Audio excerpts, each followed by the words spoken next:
The Ballad of the King and the Treasure, which he never found.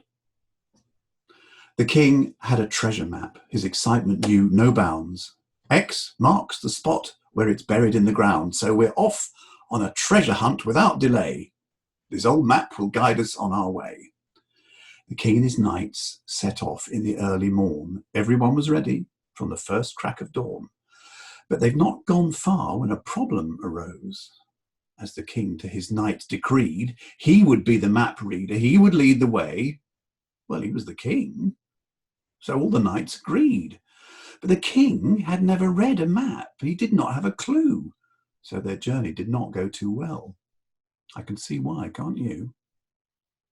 The king held the map the wrong way round. He didn't know south from west. But when the knights tried to correct him, he insisted that he knew best. And so on they went, without much hope, through the Isle of Wight and France. The knights followed the king, who could not cope. He led them a merry dance.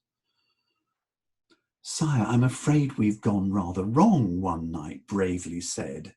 "Instead of finding the treasure, sire, we found the Sahara Desert instead." So now the king and his knights are trying to find their way home after many weary months of exploring. They've had quite enough. It wasn't just tough, but digging sand is really quite boring.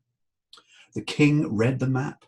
He was still quite sure he'd get them home if anyone could. His knights were dismayed. He'd already displayed that his map skills were not very good. In fact, they were awful. "I think we're nearly home now. This car park looks familiar to me." "Well, it would," said a knight. "He's got that bit right. We only left here at 3:15. "Oh, I think this is home now," said the king with confidence. His knights said, "No, sire, it's not. We travelled through Germany and then on to Scotland, and Glasgow's as far as we've got." The king was exhausted. "Is that the palace I see?" "No, sire, it's a supermarket store." "Well, let's find a seat and get something to eat. My poor feet are really quite sore." The queen at the palace decided they'd been gone far too long. She sent a search party to find them. "Please go and bring the king home."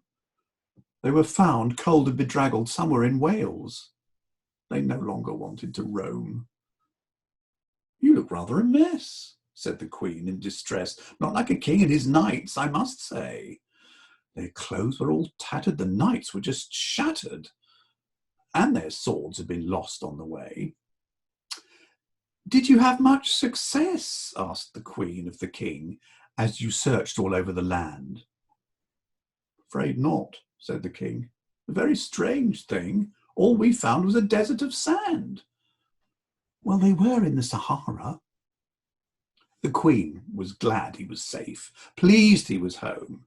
"That's enough of exploring," she said. She gave him a hug, wrapped him tight in a rug, and tucked him up safely in bed. And the knights were very happy indeed. No more travelling or going away, no more searching or exploring. They preferred to be boring.